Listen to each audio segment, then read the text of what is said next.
நான் சொல்வதை நன்றாக கேட்டுக்கொள். தன் பாதையில் விரைந்து செல்லும் எறும்புகளை நன்றாக கவனித்து பாருங்கள். அதில் ஒரு எறும்பின் பாதையில் உங்கள் விரலை வைத்து மறைத்துப் பாருங்கள். அதன் பாதையை நீங்கள் மறைத்தாலும் அது எதற்காகவும் நின்றுவிடாது. அது உங்கள் விரலை சுற்றி இங்கே வழி இருக்கிறது என்று 4 பக்கங்களிலும் தேடிக்கொண்டிருக்கும். நீங்கள் அதற்கு எத்தனை தடைகளை செய்தாலும் எப்படியாவது தன் பயணத்தை அது மீண்டும் தொடரும். அது இறக்கும் வரை தன்னம்பிக்கையை மட்டும் விட்டுக் கொடுப்பது இல்லை.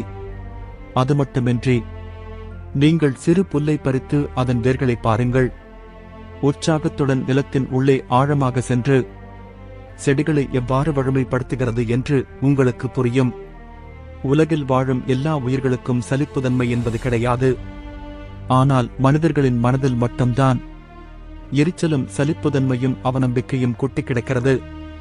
வாழ்க்கை என்பது நீங்கள் உற்சாகமாய் வாழத்தான்.